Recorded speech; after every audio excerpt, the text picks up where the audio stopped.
Түндүк Африкадагы Сьерра-Леонеде Эбола вирусу кайра жанданды. Жергиликтүү бийликтин айтуусунда Фритауна шаарында 2 кишиден оорунун белгилери байкалган. Бир нече жумадан бери вирустун жайылышы басаңдап калгандыктан ооруну жеңип чыктык деп ойлошкон. Эбола вирусуна каршы күрөшүү борборунун адистери вирусту жуктуруп алган кишилер эл көп жайгашкан аймакта жашагандыктан оорунун кайра жайылып кетүү коркунучу бар деп билдиришти. Өлкөдө Эбола менен күрөшүүлөр дагы да болсо уланууда. Буга чейин Сьерра-Леоне аймагында эле 11 миңден ашуун адам каза тапкан.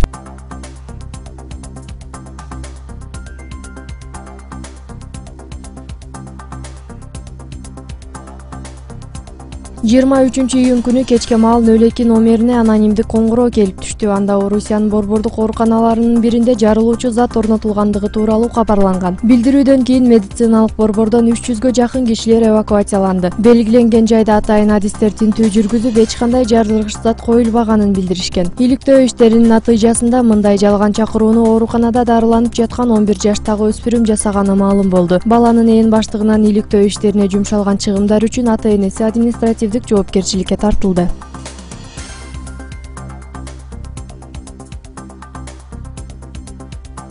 Жүздөгөн америкалык визаларды ташып бараткан АКШнын жүк ташуучу унаасы Мексикада уурдалды. Бул тууралуу Американын Монтерейдеги өкүлчүлүгүнөн кабарлашты. Маалыматка ылайык, унаа АКШдан Монтерейди көздөй баратып, Матаморос шаарында жоголгон. Ал визаларды Америка Мексиканын жарандары үчүн жиберген эле. Жергиликтүү полициянын билдирүүсүндө көпчүлүк учурда визалар баңгизаттарды сатуу менен алектенген кишилер тарабынан уурдалчу. Бул иретте маңзат ташыган топтун мүчөлөрү кол салган деп болжолдошууда.